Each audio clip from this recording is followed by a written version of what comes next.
sound is on, Cindy? The Yeah, press sound the button. is on, the sound is on. The sign, Okay. yeah, we have to turn it on. Okay. Okay, we'll get and call our meeting to order. We're here on July the 11th, 9 o'clock for our first budget workshop for the council. And if you would call the roll, that'd be great. Mr. Cox? Here. Mr. Fasaki? Here. Mr. Adams? Here. Ms. Hamilton? Here. Mayor Wolf? Here.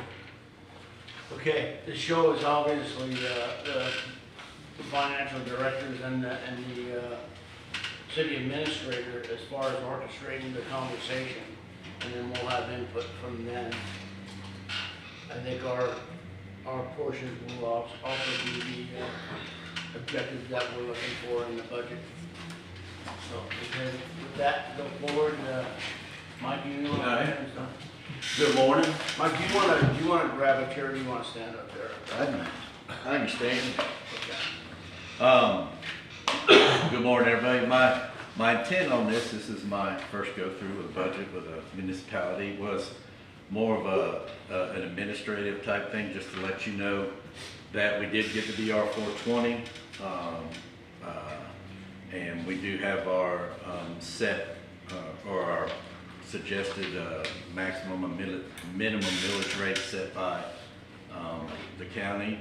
I've done some calculations on a spreadsheet for you just to kind of see what different types of ranges that we can work with. Also want to go over,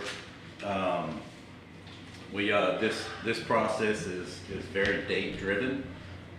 So, you know, we've got the first date that I have to meet is August 4th, and that's where we send in a proposed millage rate and also a proposed date of our first budget hearing. Those budget hearings have to be after 5 p.m. and they cannot be held on the dates where Bay County is holding their hearings or Bay County School Board is holding their hearings. I've gone out and printed the Bay County schedule for their budget hearings, so there's a couple dates that we'll have to eliminate. And then I've also gone out and printed the Bay County School Board's budget hearing dates. So there's a couple dates on those dates that we'll have to eliminate, that we can't hold ours on. And then hopefully, as we go through this process, I'm sure the council has some objectives that they would like to get into the fiscal year 26 budget. And then at the very end, council has asked us to put together a CIP, a 5-year plan, and we've got our first stab at it, and it's in front of everybody right now. We the information gathering process is probably about 90% done. I'm hoping to get the rest of it today. I'm waiting on a June bank reconciliation so I can get us to the most current financial information available from Carr Riggs. That is going to be given to me today, and then Monday morning I'm hoping Mel and I will lock ourselves in his office and populate. I've got all the expenses and everything populated, so I just need to put, and I've got all the different departments' projections populated. So Mel and I just need to get the final revenue numbers put into the budget worksheet, and then we can start going from there. And then my goal is to have something to you guys Wednesday. So next Friday will be the first get out the shovels and start hashing and the real work begins.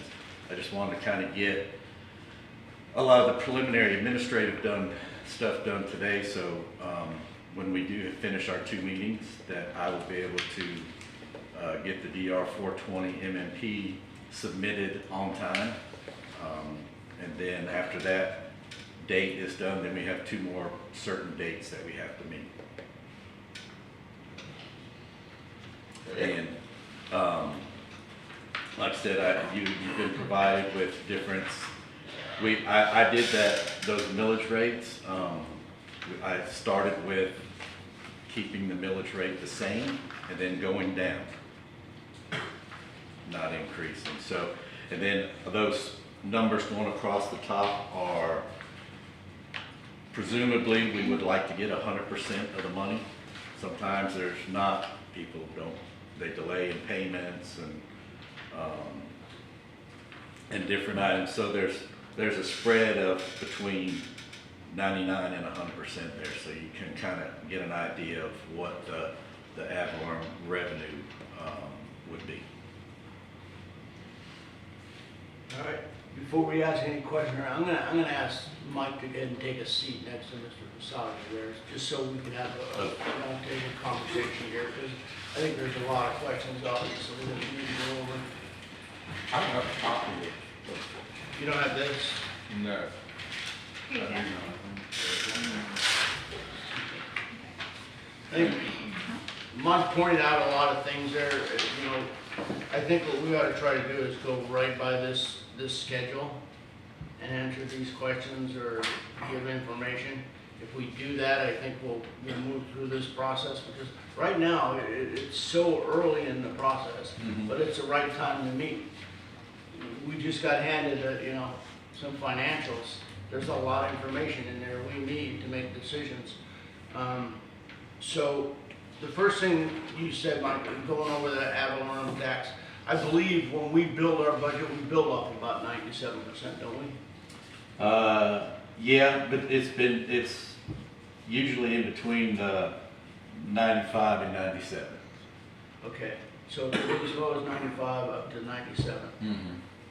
Obviously, the point is we never go to 100%. Do we know what we did this year as far as collections? 97%. Not, Isn't that interesting? Yeah. Okay, so that may direct us more towards the 95, you know, for reality. Let's go ahead and start with the ad valorem projection. And watch it move one time, and every time after Laura got done talking, he said, "In my opinion." So I'm going to say, "In my opinion." Ad valorem projection is hard to do this early in the stage, as far as I'm concerned. So my suggestion would be to realize that our current millage rate is at 5.75, that we leave that till we get further into the process. Any input on that? Yes, actually, thank you. I think one thing we should try to do as fiscal stewards of the city is do everything we can to lower our millage rate in a consistent manner that we've been doing since 2018. Prior to the storm, our millage rate was right around 5. And understandably, it got bumped up to I believe it was 8 in 2019 because of the storm costs. Now the last few, the city councils ever since then has been consistently lowering the millage rate until I believe last year. Last year was the first year that we held it steady. We lowered it last year. Yeah. From 5.99 to 5. 5.75. Okay. Thank you for that clarification. My recollection from last year is that last year's city council had publicly stated that they wanted to do everything they could to continue to lower the millage rate. However, last year was when some of the bills came due with the utilities. Some of the utilities that barely survived the storm, and they were able, Mr. Davis was able to keep them going for 3, 4, 5 years, and finally it was time to start doing these utility improvements. So, the public is asking, right? What are we going to do to provide property tax relief? I believe we as a city should keep that in mind, with the understanding that if there are a significant number of capital costs that need to be spent this year, that's also going to be something that we have to consider. So that's just my opinion on that, Mr. Mayor. Steve, anything? Well, like Mr. Fasagi, I do support tax relief, but we need to get deeper capital improvements and see what's realistic and what's not. Yeah, I don't want us to be foolhardy and, as you said, we're early on in this process. I too agree with Eric. I'd like to see us creep down a little bit, but like it is early in the game and we should still continue to study it. But I think, that's really what the citizens would like from us as well. We'll just confirm that today is not the day to do it. Correct. Correct. Yes, sir. Yeah, I mean, without all the numbers in front of us, it's hard to figure out what that target is. We all want the lower. I'm definitely think that the 5.25, 5.25, is where we operated well before the storm for 10 years. So hopefully we can achieve somewhere in that zone, but without the numbers, it's just hard to gauge that. But we're not here to set a set rate yet. So to the city administrator, to the staff, and to the finance director, I think your direction from the table is that we have an appetite for lowering the millage rate. Today is probably not the day we're gonna dictate that, but based on information, there's a good possibility that's gonna happen. So the sooner we get numbers, the better off we'll Okay. be. We'll meet again on the 19th or 18th. And just to make some comment, I know y'all seen it, but we're almost up 100 million in taxable value.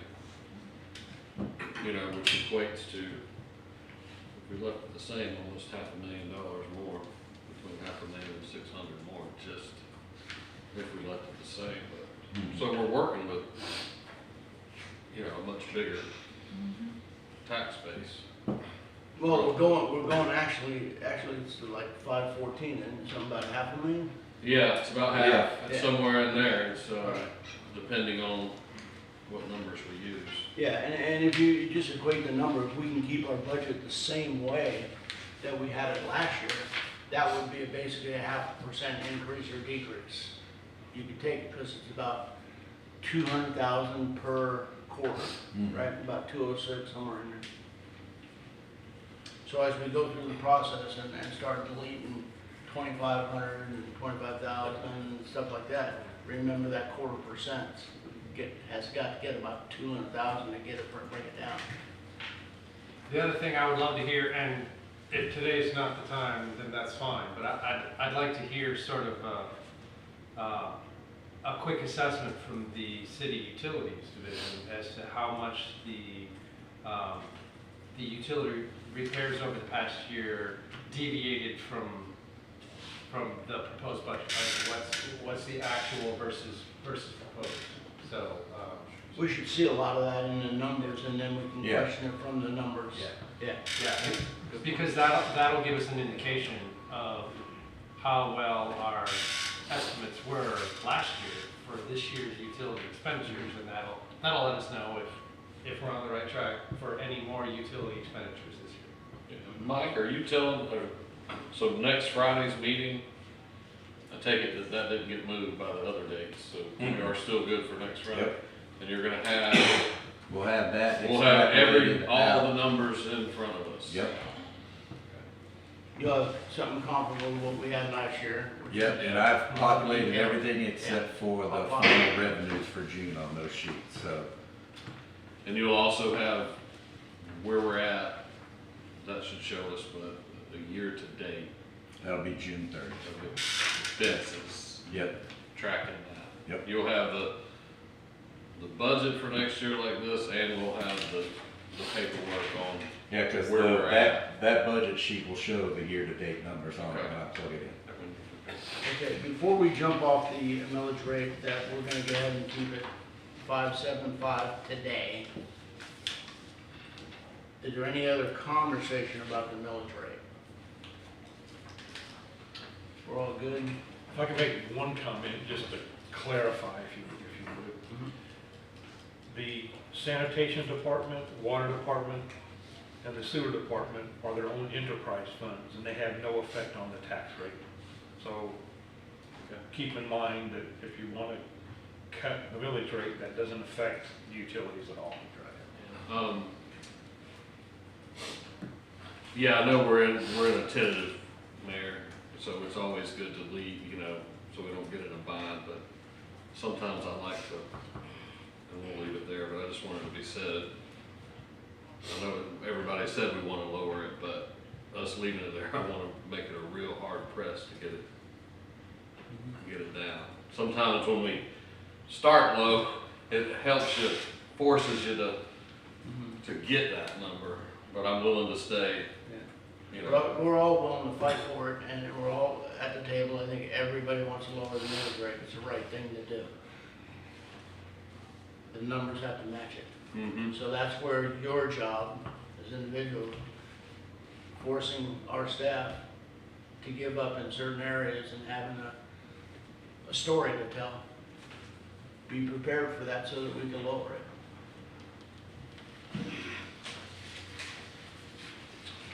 All right, good conversation on the millage rate. I think the goal is the same with council and I. Excited about that. See how it turns out. Establishing dates. These dates have to do with the budget hearings, the Yes, official sir. budget So- hearings. Yes, sir. So the first date that I have to meet is August 4th, where I submit the proposed millage rate. And so that gives us 3.5 weeks to hammer this out with 2 more meetings in between those 2.5 weeks. And then also a date for our first public hearing. We have to have 2 public hearings. They just need a date for the first public hearing.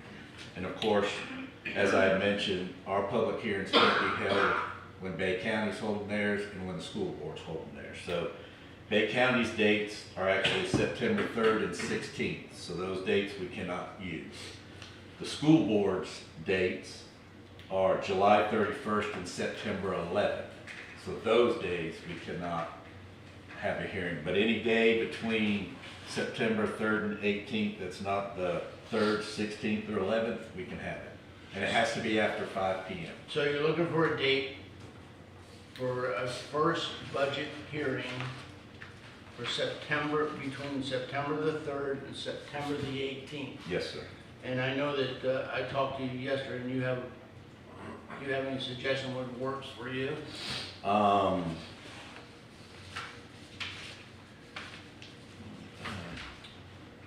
had a calendar printed that I brought with me.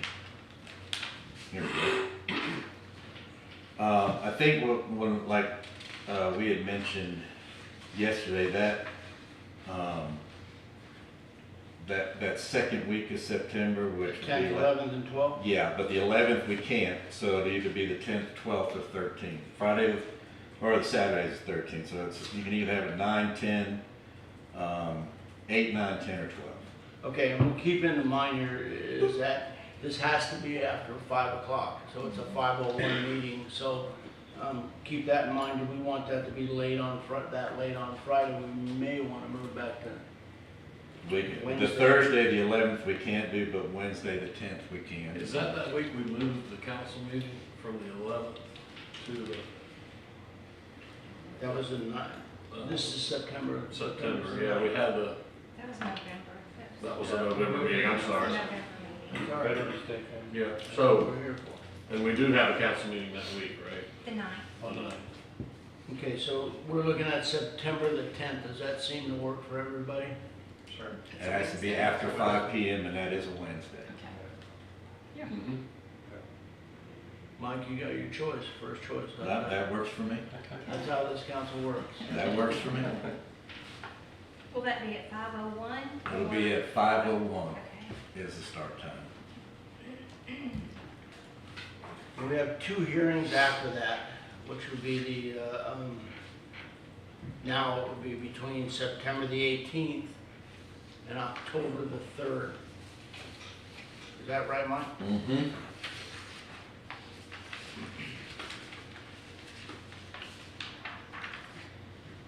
And then that one, you know, we can set at a later time, because that's the final hearing where we will actually, the vote is approved on the millage rate and the budget. Do you want to hold off on the second? We can hold off on the second one until everybody's comfortable and gives a thumbs up and say, okay, we can have it on this day, and it shouldn't take that long because we've hashed everything out previous, before that meeting.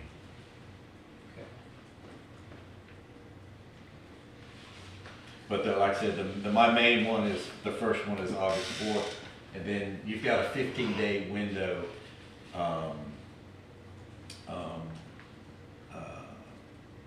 after your meeting from, September 10th. So, but that can, be done probably at our next hearing meeting. We can just set the next date, because I would assume at that meeting, we'll be 90% through with everything. So for our second meeting. We can set the date on that first Set meeting. the second hearing. Correct. Okay. Is that good with council? All right. Well, it looks like we went ahead and looked at the millage rate, and at this point, we're not gonna reduce that, but we have an appetite to reduce it. Establish a date for the first meeting, we've done that. That's set for the 10th, September the 10th, 5:01. Next thing we'll look at is council budget objectives, unless, Mike, you have anything else for city administrator? Not on those subjects, no. Or anybody at the table of those subjects? One question, I wanna clarify, we were talking. So are we gonna try to, you said our collections are at 97 so far this year? I know last year we moved around because we had some last minute budget hurdles. Mel, we did some things, did we bump it to the 100? But basically my conversation is, are we gonna start with, are we good? Good with the 97 for us to start with that number, or are we gonna kind of be looking at the 95? I think we ought to, personally, I think we ought to look at the 95, but I think we'll 95. probably end at the 97. I just wonder, when I start crushing the, I prefer the conservative approach. Sure. The 95, you know, Okay. and then if we've got surplus, that gives us a little bit of latitude. You know, there's, I can tell you the last 3 years, we landed at the 97, that's where we. Yeah, we We started can at go to 95. 96. Yeah. Yeah. Yeah, we could go right in between. Yeah. So compromising. Yeah. Anyway, I just wanted to, as I'm starting, when I get the numbers, be like, okay, this is what we're gonna try. Okay. Yeah, I think the key is, Jason, just, in my opinion, is that, you know, you run your numbers, and then you know that you're running with, either way, whether you're bringing in revenue or taking away, or adding the capital or taking away, keep the number of 200,000 in your mind, and if you wanna reduce by 0.5%, you need to find $400,000. I think that's pretty, Yeah. Or add it to the other side, right? Mm-hmm. And- yeah. Yeah. Which is probably not gonna happen. No. All right, so anything else before we move on to the next thing? I'm good. Everybody good? Then we're moving on to, council budget objectives. Anybody wanna start? No, it's just, Don't matter, man. it's hard, I mean, I'll mention, you say you wanted our objectives. We all know we have a lot of projects in the pipe. We've already seen some numbers floating around for some of them that are already more than we anticipated. So when you ask for our objectives on it and stuff, it's like, it's hard to Yeah, we so- have these projects coming up that are actually, you know, we got the jetties and we got the boat ramp and some things, so. Gotcha. I'll start. Okay. First off, the things I'm gonna mention, I don't think are gonna be hugely expensive to the city.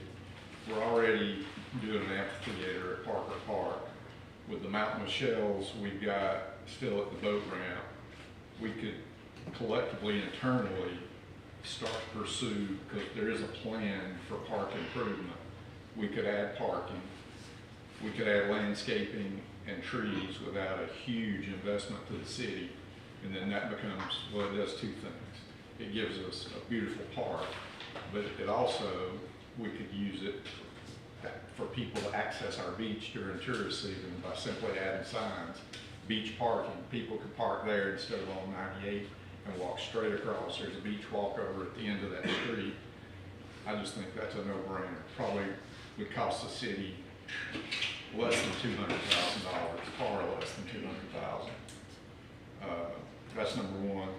My 8th Street Canal project that I want to move down the track, we gotta do something. There's broken down wooden seawall. I believe the state will get behind us and the university and creating that living coastline to beautify and provide ecological benefit to the Gulf. That would be number 2. And then number 3, I think we should, maybe not in the budget, but certainly internally staff maybe try to pursue a grant to do something with some sort of a shade corridor beautification to our main 98 through town. So those are my, 3 objectives for beautification of our city. That I don't think will cost us a ton of money. I'd encourage you, if you would, to go ahead and just send those 3 things to the city administrator so we can start a folder on that, or what objectives we've had. I'll go ahead and go next. I'll give everybody a copy of mine. Mr. Basagi, don't give him a copy, I'll send him an email. No. Must be chops. There we go. I'm gonna pass them down. Good.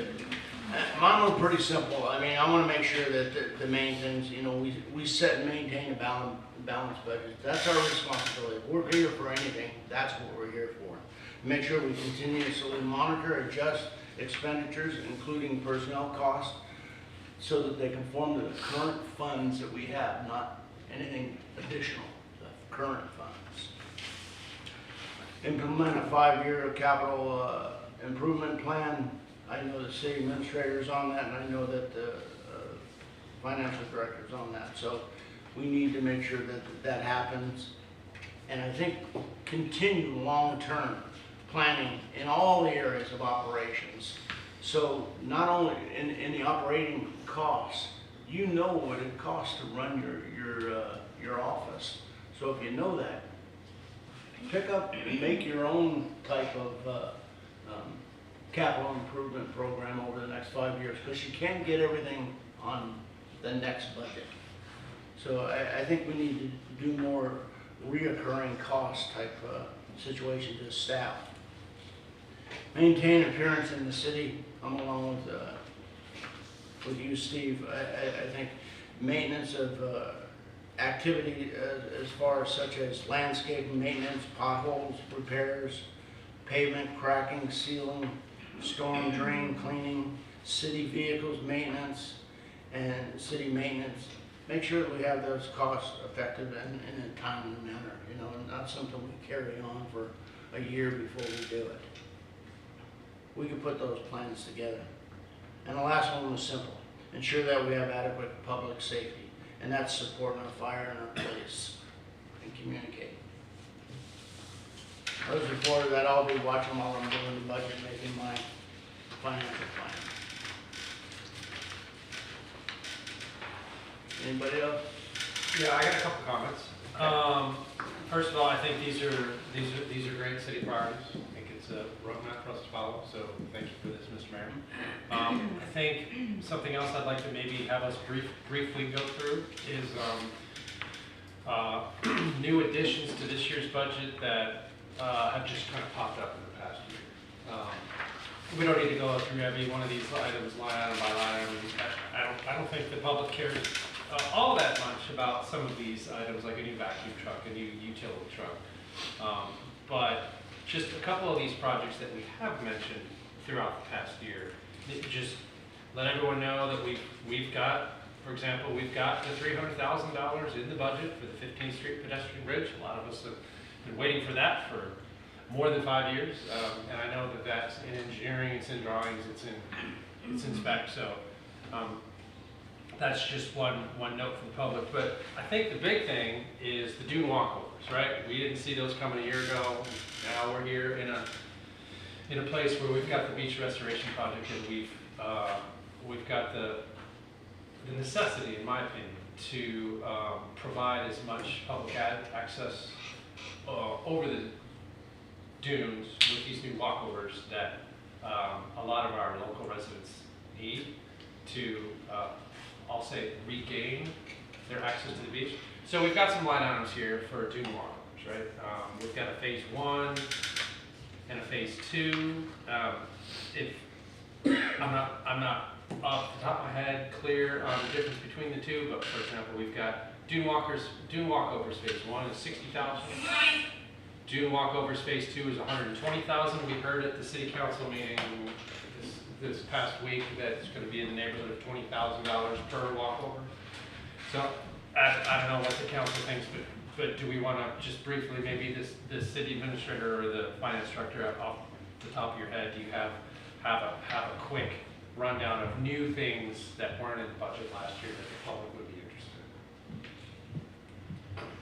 in? Well, keep in mind, this is the CIP, not the budget. We're gonna have a lot of things in the budget that wasn't in last year as It's well. gonna carry it for 5 years. Exactly. That's the next item on the agenda. I was gonna go over that then, but we'll go over it now. Oh, let me just make sure, are we council, are we done objective wise, or Ms. Linda, did you have any? I'm just going along with what y'all have. I think that's pretty conclusive. Okay. Go ahead. Mr. Steve? I'm sorry. I just want to make sure, and Eric, we already heard from you, yes, sir. It's not so much objective, but Mel, when y'all are doing this, can y'all give us a report for this budget of things we budgeted for last year that we didn't spend the money on, and maybe the reason, why that didn't get done last year? And we know some of the big things where we budgeted, it's just we're still working on, but stuff like the trucks where I know we had a couple of trucks we budgeted for, odds and ends that we didn't quite have the money, it wasn't the total, just so I know and we know that, yeah, we had that. It's gonna be a carryover.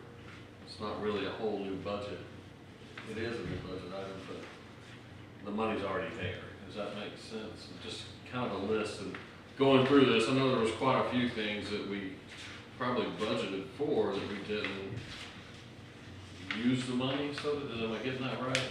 Like the spring book training, and are we gonna need that to carry forward, or we can move that somewhere else, or to move it somewhere else, things like that. It's just a tool for us that would help me on some of these items that we budgeted for basically out of capital that didn't get done, and then give us a track record of where they're at now. You'll see that because you'll see a zero in the other side. Yeah. So are you looking for a reason why? A little bit, like I knew the trucks, like we budgeted 20, I heard this was we bought a couple, the ones we had budgeted for 40, they cost 33. So we had some overage there, but we had these $25,000 trucks that we just didn't quite have enough. And so, obviously this year we do want to buy that truck, so we'll see the 25, then we'll need the other 9 or to get the truck. It should all show, but I was just asking, there's some stuff and maybe a few. Just a capital assessment of 2025. Yep, I would think so. That's most everything probably got done, but But mainly of expenses that yeah, stuff were like not used. did we various Show paving period. projects? We budgeted 175. I know hopefully to show on a sheet, but I want to know for sure where we're at. Mm-hmm. It's also going to help in what we need going forward. With Mel not being here, I think that maybe I could help him a little bit with that as far as some of the things. Because I know we moved like the storage, remember we okayed the storage for capital, and then all of a sudden $60,000 is being saved, we're not spending. Yeah. So I think I can help him with that, I'll work with him on that. It should be, we had them highlighted, we should be able to run back through them, there's not a lot.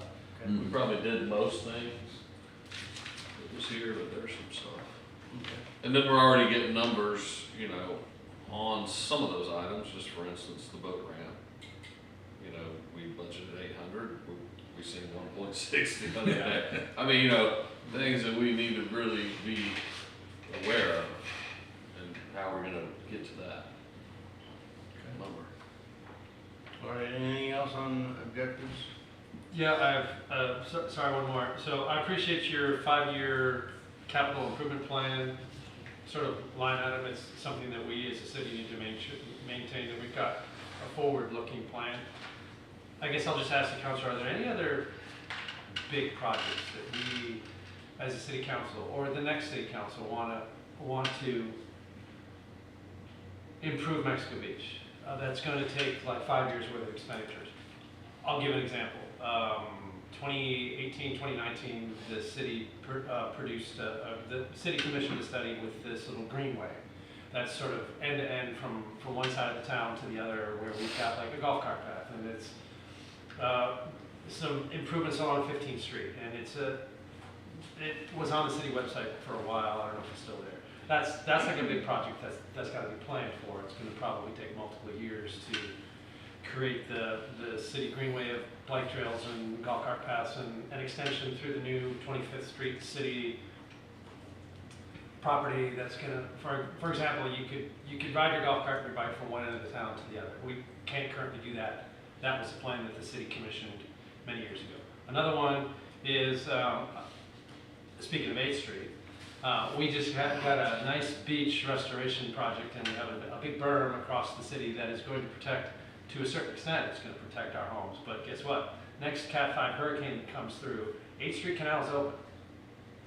And that storm surge is going to go right up 8th Street Canal because it's currently open.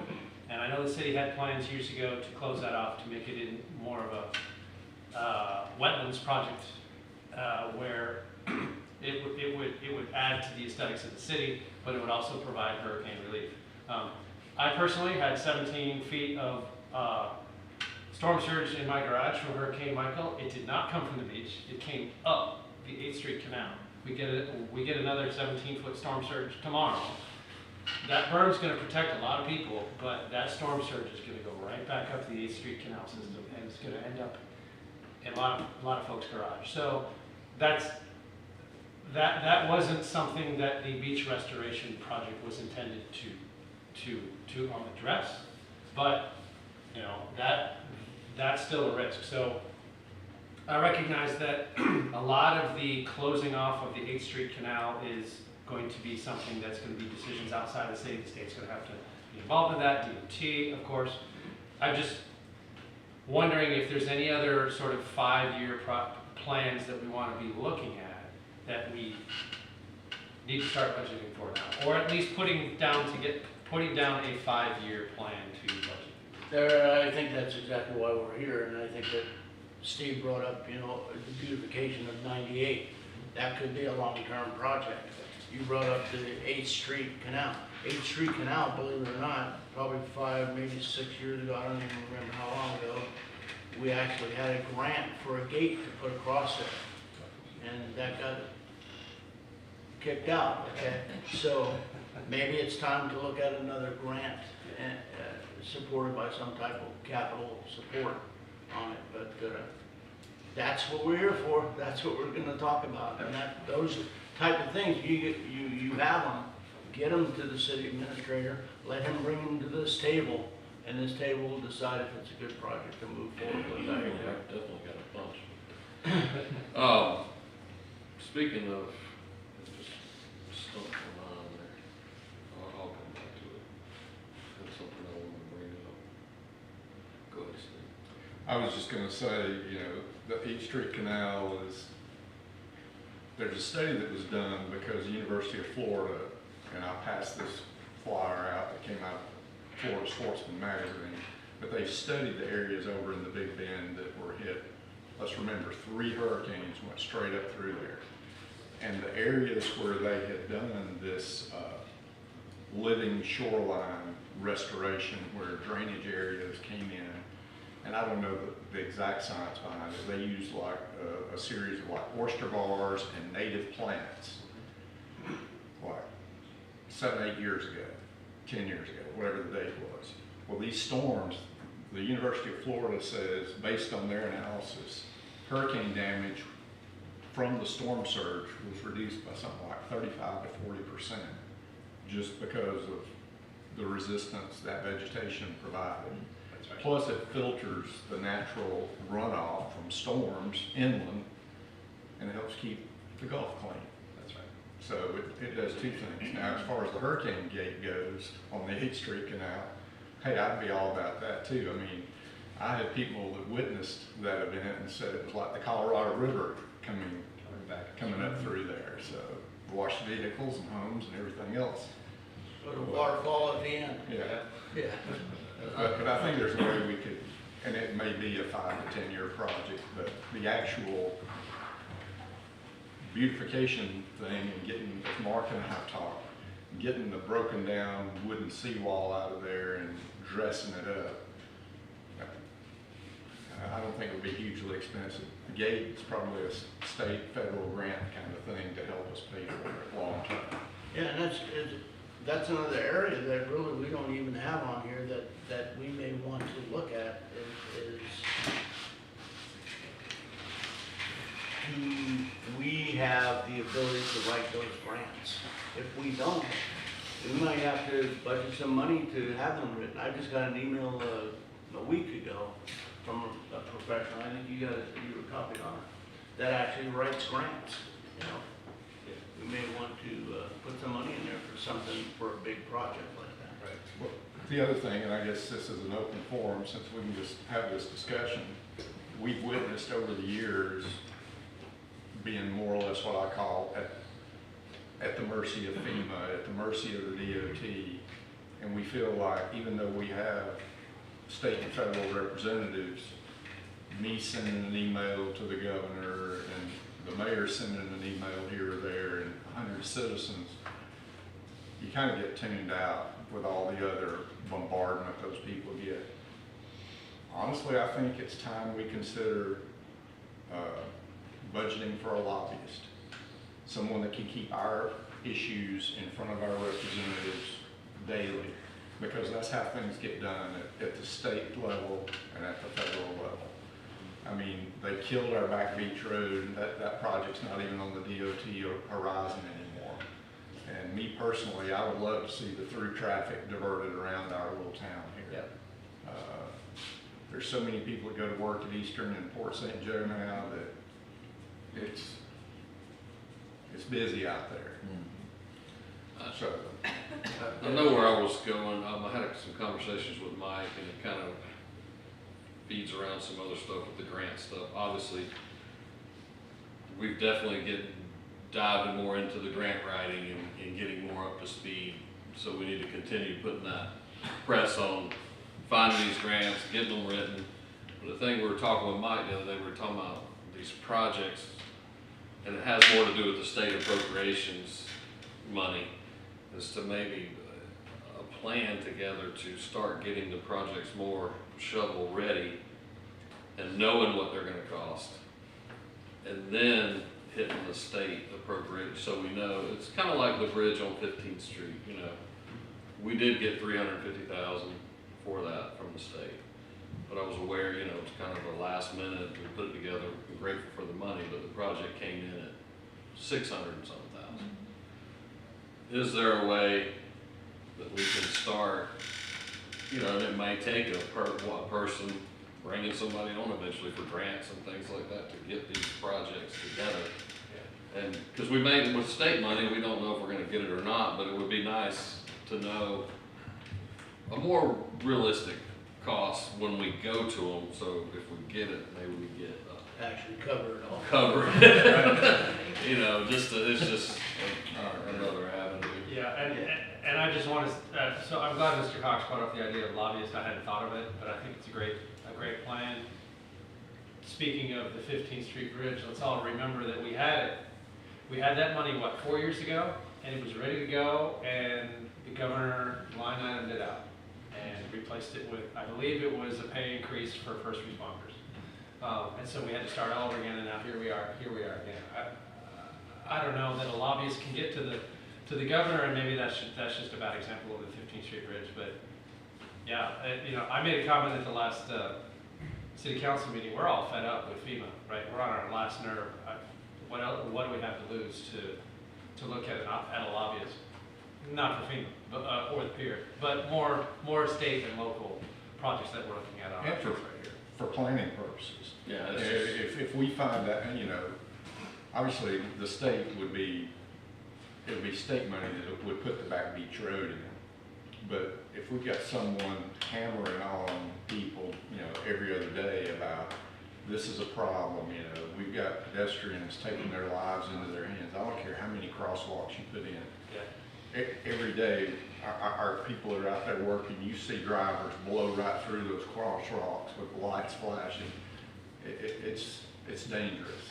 And you can set your watch now to when Eastern Shipbuilding first shift is driving through town to get to work, and first shift's off, and they're rolling through here about what, 4:15. And that's not going away. They've got contracts out for, years and years. So whatever we can do to help facilitate some of the stuff that, let's just be honest, the city is never gonna have the budget, and we can't put a road in like that anyway. You gotta have the state on board for that. But just so we can get some of this other stuff, our drainage issues like at 15th and 98, we're still struggling with that, and that's a DOT problem. If you have a big project, let's get it on the list so that we can decide how we're gonna address it over the next 30 to 60 days here. If we're gonna hire somebody to do that and go after it, which I'm not opposed to at all. I'm prepared to do that.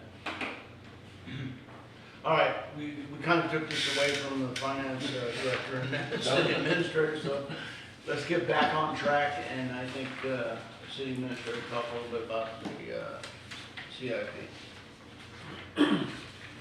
Well, these discussions are very important for us as a staff to hear, because the council, we know, wants to give us the tools to do our job. But to do our job, it takes so much in resources that it's sometimes not realistic. And so what you'll see next week's budget is probably a budget that is more than it's going to end up to be, because we have needs.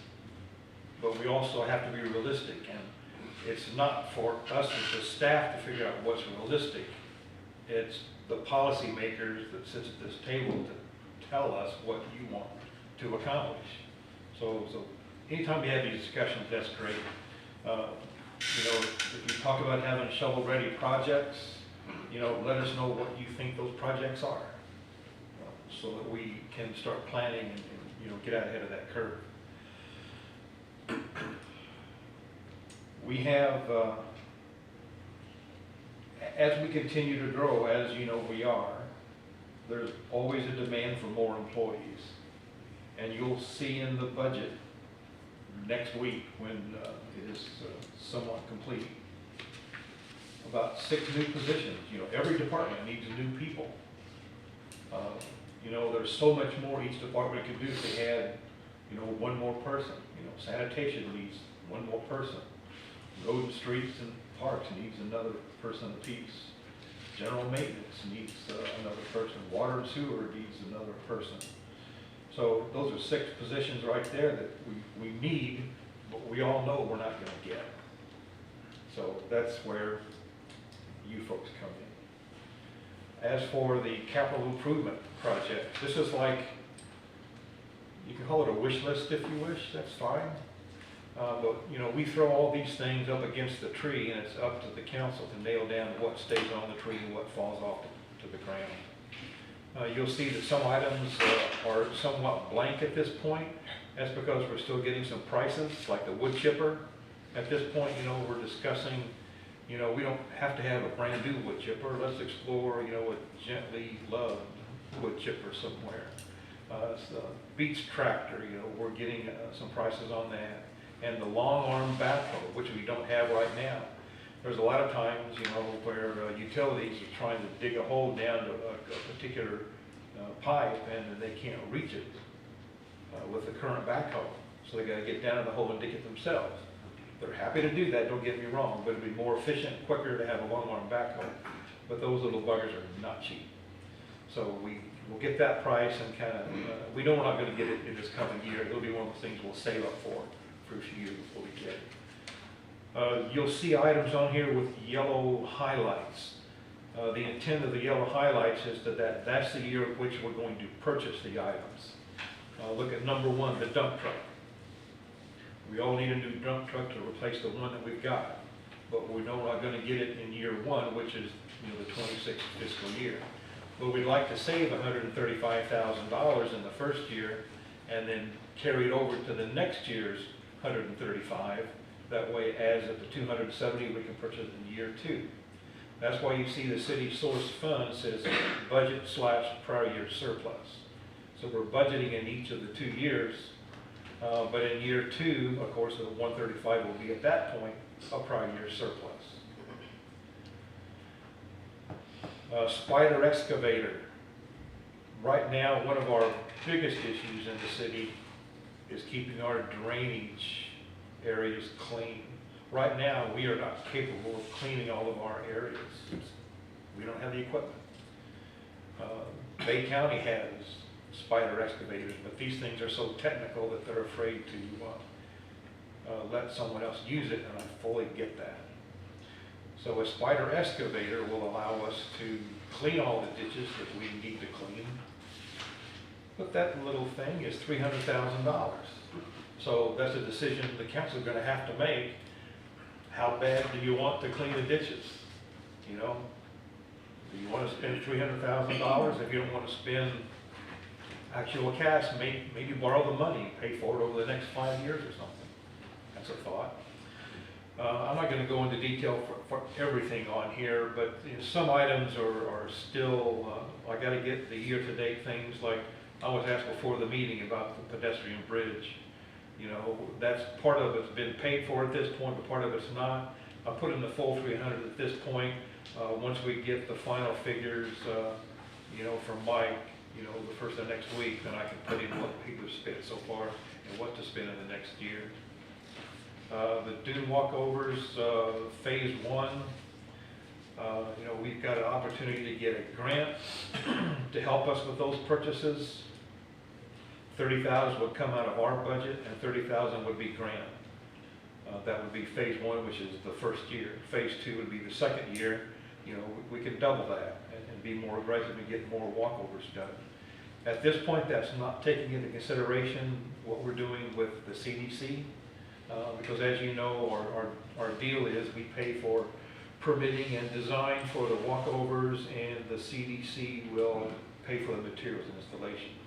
That doesn't mean the CDC has an unlimited pocketbook. They can only pay so much. So the plan at this point is to go ahead and proceed with what we are, which is the 7.5 Street walkover for ADA compliant, the Sunset Park ADA compliant walkover. We'll see how that falls. That gives us some unit pricing so we can then look at the next walkover we want to do, and we'll know based on these unit pricing models that we know what it's going to approximately cost.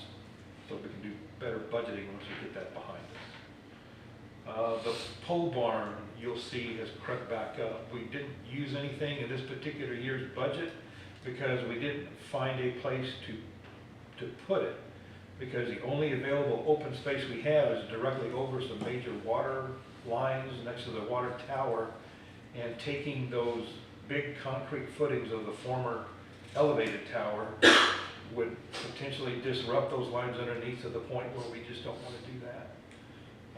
There is a method where we're thinking we can cut those out to maybe floor level without digging down and making some disruptions.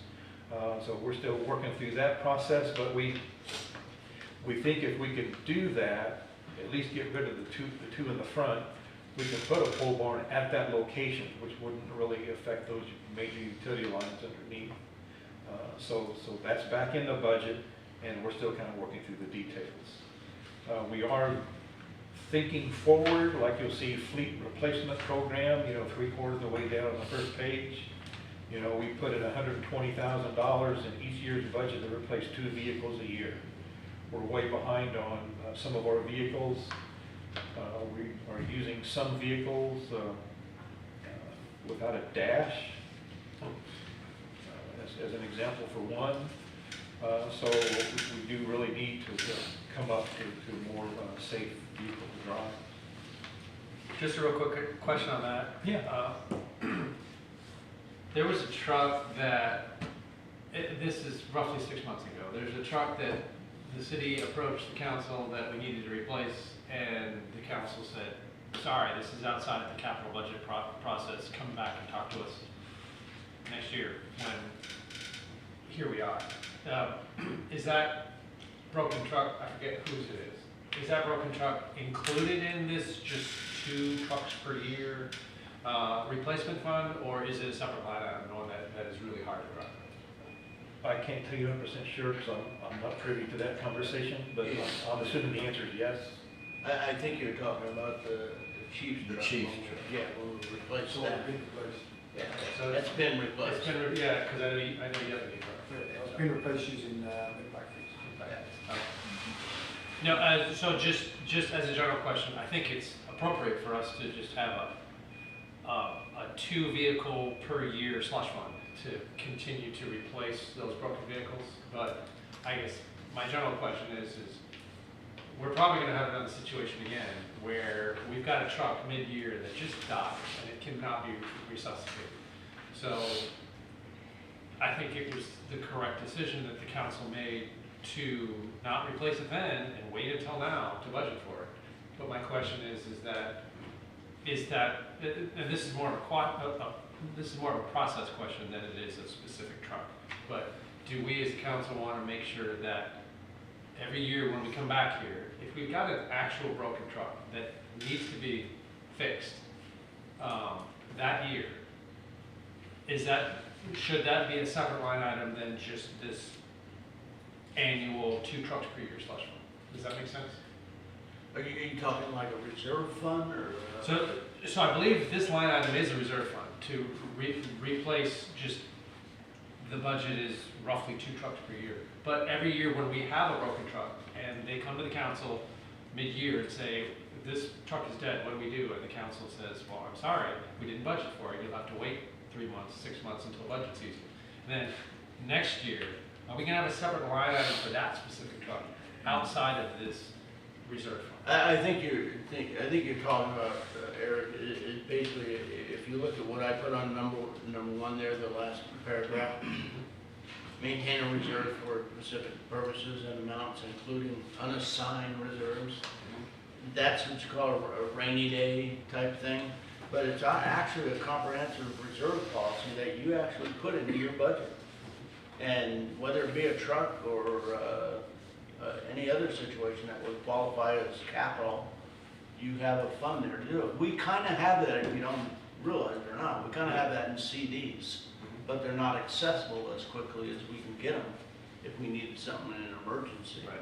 So maybe it's time, Mike, that and the city administrator that we take a look at a comprehensive reserve policy and add that as a line item. And since we're talking about those trucks, a task, we had that list. Can you give us another list of our vehicles? We had a list that came out last year, and they were marked. The red ones had to go immediately. And if you could get that back for us, because we were in the last budget trying to catch up this fleet faster, because we know we had a lot of stuff that needed to go, and we're trying to get on a process to get these things done quicker. And that's what we did last year. We actually had 4 trucks budgeted, 2 of them got bought from what I know, and then the 2 we just didn't quite budget enough. So if we could get that list again, and also we've talked about, we might putting vehicles more on a schedule, you know, and not, it might be better in the end to rotate these things out a lot sooner before they're just dead. But this will also help because, and I won't go too much into detail, but you put like 120 for 2 vehicles. That's kind of what I was speaking about before. we know those Silverados that we bought were 34 grand a piece. So I look at that, at 120, we buy almost 4 vehicles. And if we need, you know, we need to know our needs, and then also make sure we're budgeting the right, you know, because 120 compared to 70 is a big difference per year for 2 vehicles. Am I making sense with that? When I was here back in the teens, Yeah, we passed a vehicle replacement policy. okay. So unless the council did away with it, it's still there, but no one uses it. I know, I just want to Right. Brand new. And the reason it's not used is because, you know, if we're worried about money now, worrying about money back 10 years ago, yeah. it was real back then. Oh, wow. You know, well, you know how it was. You know, we had this policy where every few years you place a vehicle based on what the mileage was, what the condition was, et cetera, et cetera. And we just didn't have the budget to really follow our own policy. Yeah, and I hope we have it written, but I'm hoping we just slide it in front of it, just so we, if I'm looking at a sheet and there's a truck on there that's from 1996, I mean, it's like a little, you know, it might, we'd say, well, if we don't have it, we don't have it. If, you know, we really need to have it. Right.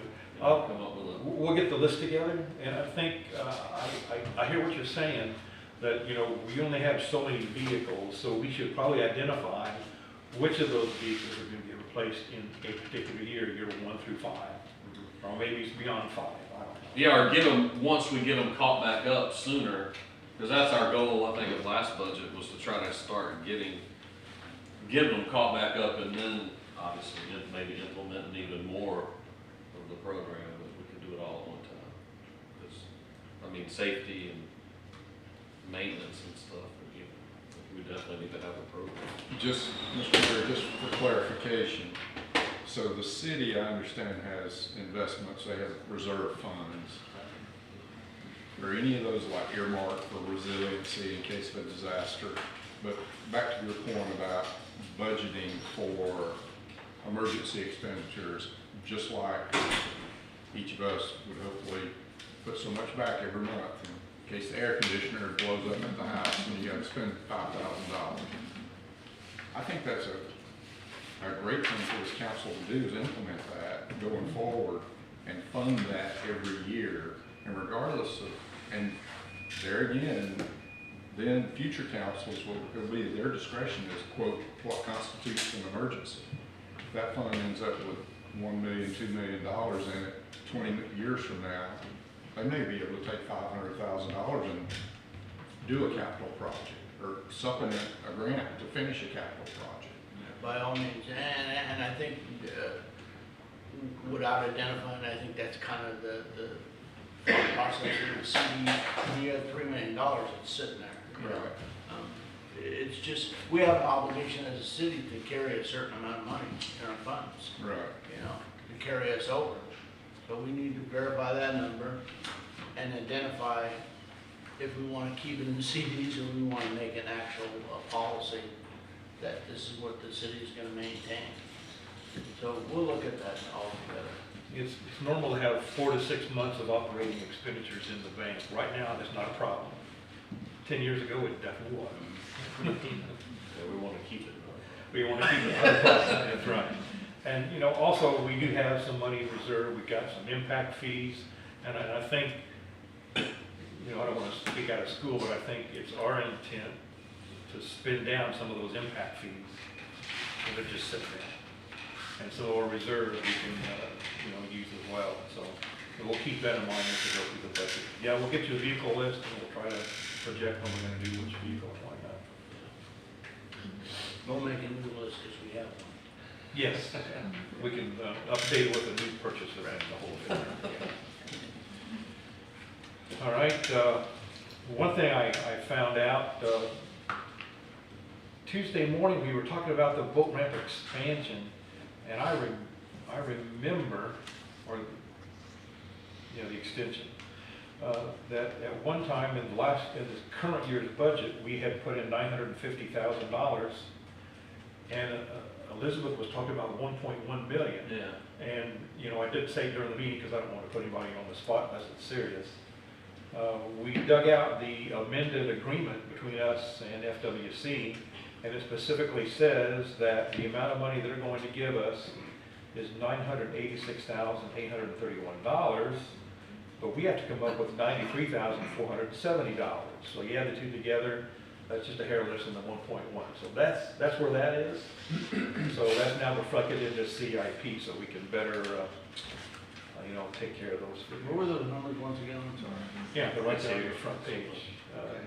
The 986. 986,831 is the grant amount, and 93,470 is the city And portion. Mel, since you're on that, I know we're gonna get more into detail, but we had, when we brought the boat ramp back to the table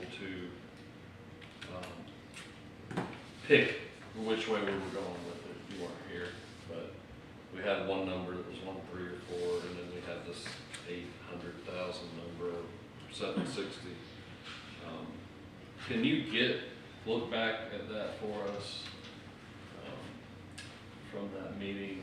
And it probably won't make too much of a hill of beans because it's still gotta go out to bid. But when we reduced that, when we went to the single lane, it was so we could stay under the grant money. That was the purpose. Now, I know we still have to get it, but, because I'm just asking since it's all brought up, because we were talking about this. Are we gonna have any left, or is there a possibility there's gonna be any money from the grant left to float into the rest of the wall?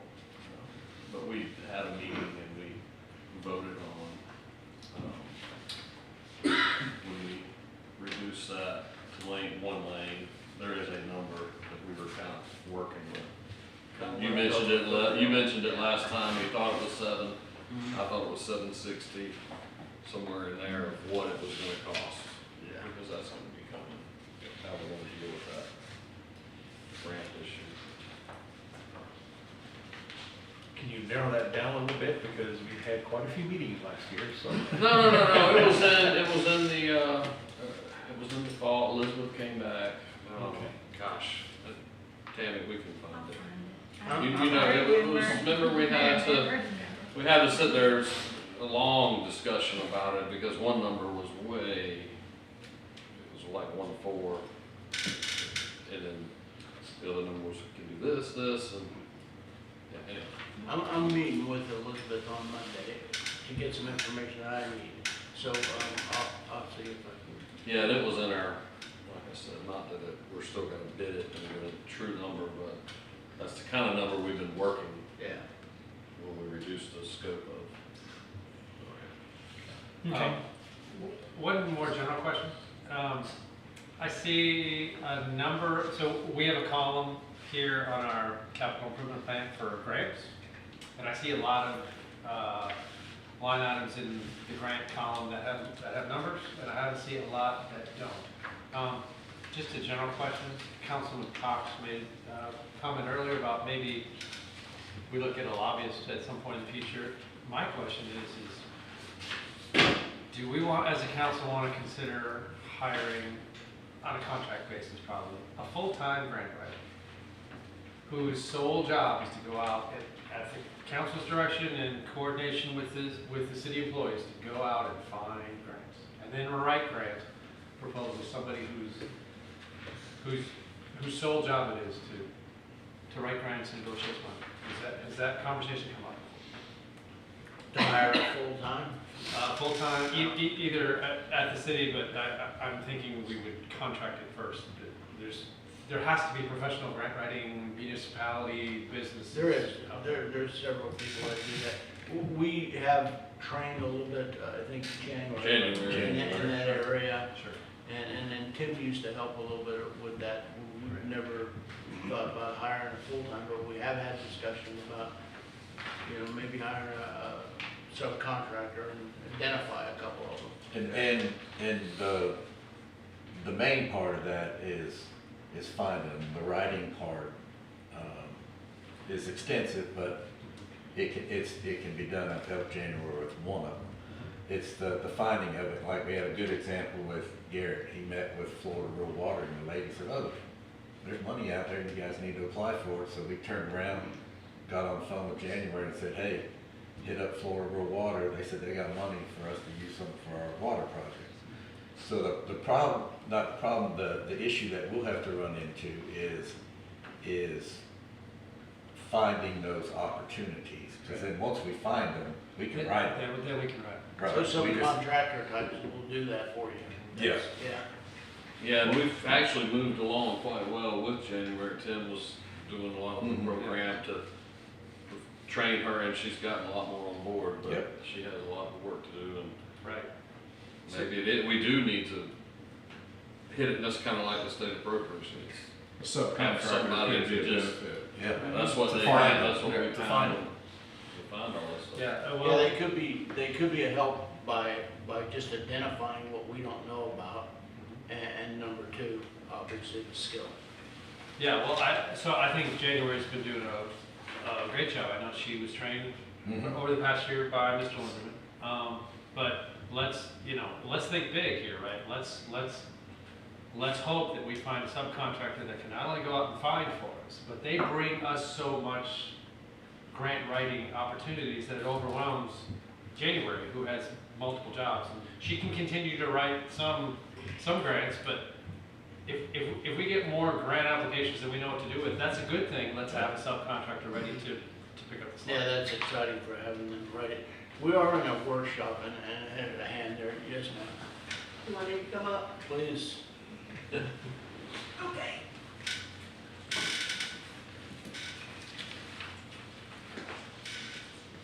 Lisa Logan. I can give you a little bit of information on grant writing. As a career writer, I have written grants off and on for 30 or 40 Be years. careful in this conversation here. It's being recorded. I offered my grant writing services multiple times to the city and was turned down, but that had to do with the council. But I never, I chose to write government grants. There's a difference between writing a government grant and writing a private foundation grant, the complication of it. Hiring a grant writer is an excellent idea. The city should have done it 20 years ago. I run across grants that this city should be applying for every day. There are databases. You usually pay $200 a year or so to get these databases. And the grants are there. I see them every day coming into my email. So the city is losing out a tremendous amount of money, a tremendous amount of opportunity by not tapping into these databases. And for $200 a year or whatever it costs, that's nothing. Finding a grant writer who writes the government grants, because I could write Public. the private things, but getting someone, there are good ones out there. You need to be careful who you get and check their credentials and the amount of grants. Also remember this, no one can guarantee you that they can bring you a grant, and that's one of the biggest mistakes that people make. If you hire a grant writer or somebody tells you, I can get you X number of grants, don't believe them, because it's a very competitive and selective process. So I encourage you to go and hunt someone, find someone who can write you government grants. They do exist, and even in today's political climate, they are out there. The city could benefit tremendously. Just use some common sense and be very careful when you are interviewing them. And if you ever need my assistance or my background or thoughts on whether or not one is appropriate for the city, use me. I mean, I do have some experience in it. I'm not applying for the job. I don't want to write y'all's grants, but you know, go for it. Be careful. Don't get snookered into something, but they are absolutely available. Appreciate Well, it, thank you. If you would, you say you see a lot of them in your emails, I'll be glad to give you my email address. It's an opportunity that I can look at to see if it fits into what we're, Certainly, I can give you the Yeah, 'cause- information that comes to me, yeah. Be I'll glad be to. more than happy to look into them, and if it's an opportunity and it's something that can be applied and written up, then Yeah. we can pursue it. That's the issue now is we don't, a lot of us, you know, there's just, it's a time consuming thing. and It's then there's- very time So me consuming. being able to just go out and cruise the internet and look for grants, it would be fruitless for me, because I wouldn't begin to know where to look. But if you do, and you've getting that information already, forward it to me, and I can tap into it and see if it's, You- you know, worth pursuing. You also have to remember that the person who writes the grant also is the one who administers that grant. So it's not just writing the grant. That person has to stay on top of it and administer the grant and then write the follow-up that is always required. And there's a deadline for a follow-up. So there's more to it than simply writing the grant. Correct, and January does a good job with tracking invoices and expenditures and everything on those grants Yeah. that we've done. So everyone that she's done and that we've sent back in, we've actually received back our Yeah. reimbursements for. Yeah. So when you say writing a grant, don't forget that there are 3 big steps. You write the grant, you administer the grant, and then you write the follow-up. Sandy knows what that's about because he has to do the administering and the follow-up quite often on his grants, I'm We sure. just did it on the Yeah, fire truck. so it's a complicated process, but you do need a pro in there to do it. Good deal. Thank you, appreciate the input. This is kind of budget related, but grant related. On that same note, and I know we try, but when we do get the grants, you know, we have some in here, we need to know ahead of time because they're time sensitive.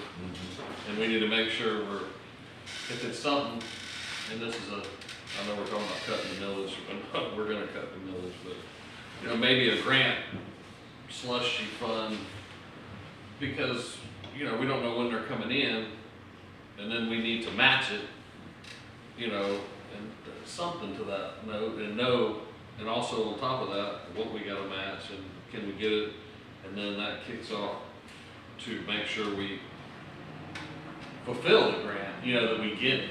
Cause we've done all this work, you know what I mean, like we've had a grant for the dune walkovers, you know, well, hopefully we'll be able to carry that on, but it was in this year's budget.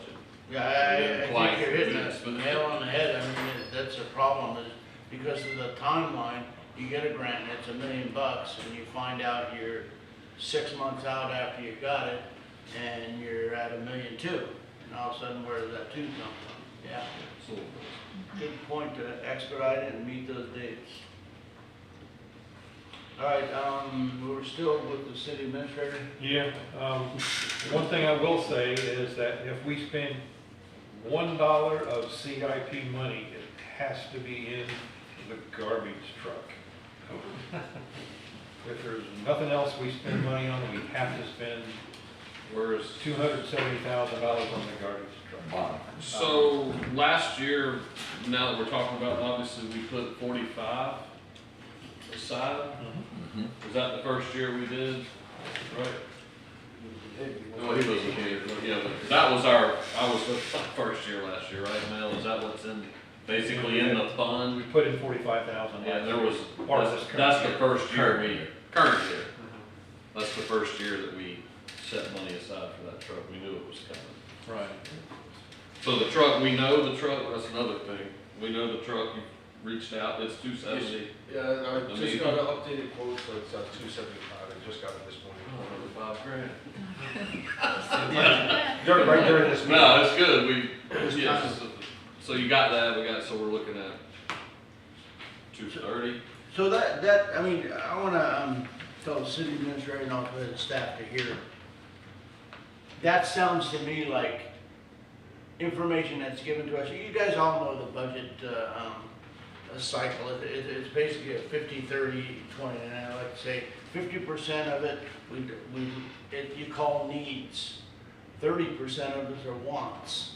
You know, so really, when you're looking at a budget, is it 50% off or is 85% right? You know, I don't know. There's rules to budgeting, and this is the type of information we need. You need to sit down and tell us what you actually need. versus wants. And the quicker we can get there, the quicker we can get through the budget. Yeah, that's a great point, because if we're talking about lowering our millage rate, we're gonna have to cut into the wants. Yeah, We do it exactly. every year, right? Yeah. Yep. Well, I can say without question, the garbage truck is a need, it is not a want. Well, stick on that, make sure pricing wise, I mean, I agree with, Mr. Adams, you know, we get prices and then all of a sudden we okay them, and by the time we get there, it's another 20,000 or whatever. We don't need a WAG when we're gonna buy something. You know what a WAG is, right? Yeah, we don't need a WAG, we need an actual cost so that we can carry it. Can you give us any indication when we got these big items? And I know we're getting out there and things, but this is something for future. So we'll surplus the other garbage truck immediately. I mean, is there any way to know, is that truck gonna bring us 30 grand? Is it gonna bring us $5? Is it nothing? You know, so, you know, let's say we're gonna have to, this year, obviously, you just said, we're looking at coming up with 240,000, 230, 45 in there, another 230 extra to buy this truck. The old one's going away. Is it? I don't know how we, kinda just to give us, Well, not to cut you off, but No, no, bottom you line good. is, we might keep it, we might get rid of it, we don't know. We talked about keeping it for a recycling truck or something like that, we're still, you know, going through all that information. well, that's, yeah, well, I don't get you, I'm about cycling. But it's not worth much. Cycling stuff, I mean, yeah, if it's, keeping junk around is costs money. So before we, because I know we're gonna leave Public Works, and since Mark's here, and I wanna talk to him about something else, but let's go all the way back to the spider excavator.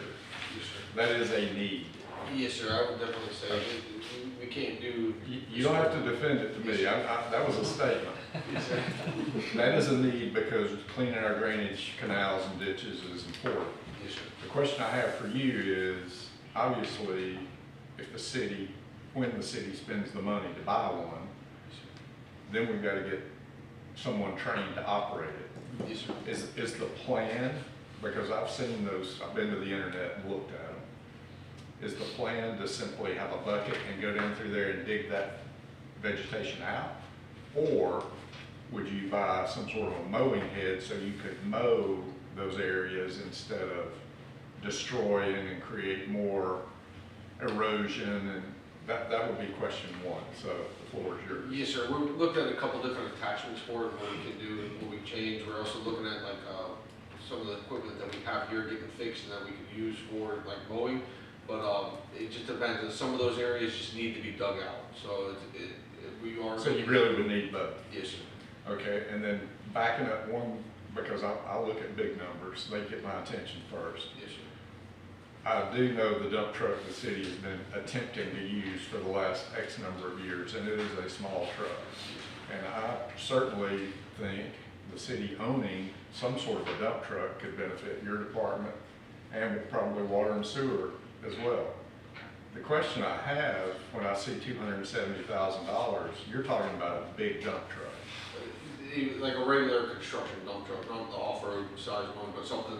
Well, no, I don't mean off-road, I mean something that would haul like 16 cubic yards probably. Yes, sir.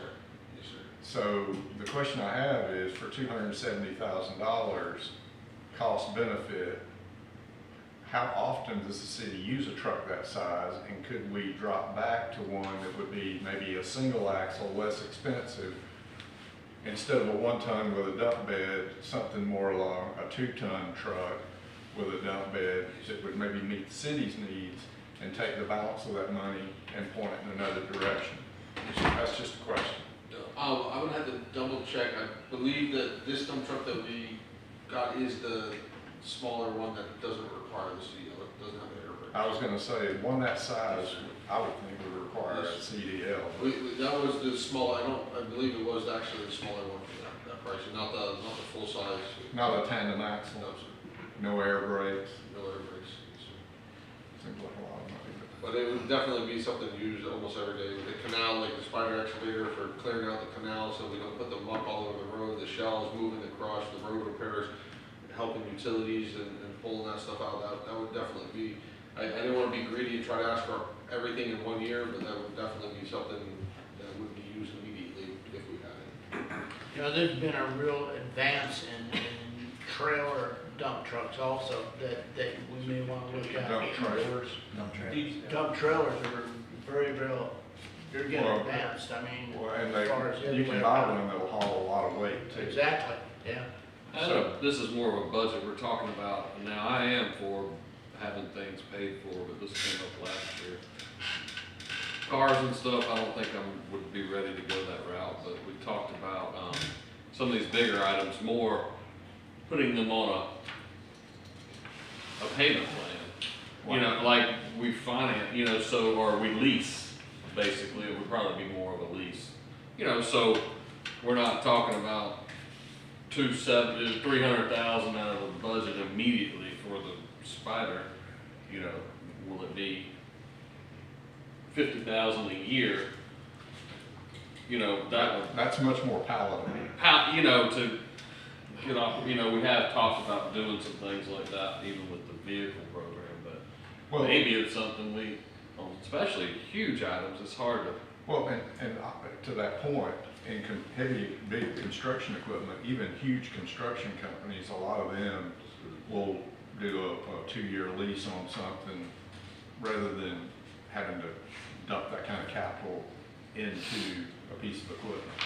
And then that brings, you know, I know we've got a good maintenance guy here, but then you're talking about specialized equipment and if it's on a lease, They come. they come and they service and.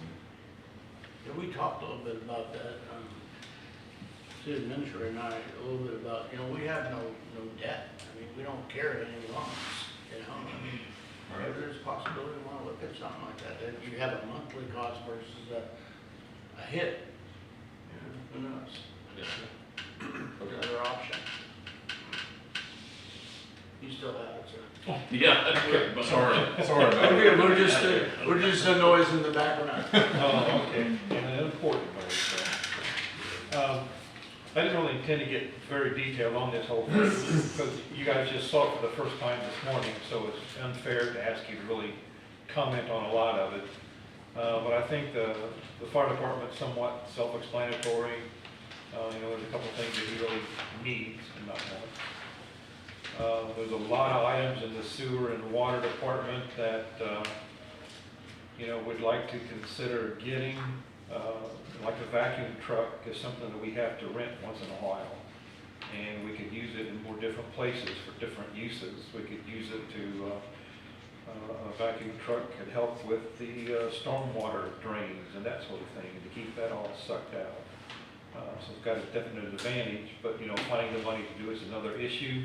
And we kept it on here at this point, knowing that we got to get the rest of the budget to a certain point first before we can really analyze to see whether that's something that's realistic or not. Some items are still in the process, you know, like Nanick and 14th Street bypass pumps. I haven't put a figure in there yet, but I will. Water has some similar things where we're looking at, you know, some more water meters. There's, I think, 520 of them that are dead in the water we need to take care of. 125,000 would take care of those, as well as some additional ones. And those things, you know, for additional years, 50,000 on out, years 2 through 5.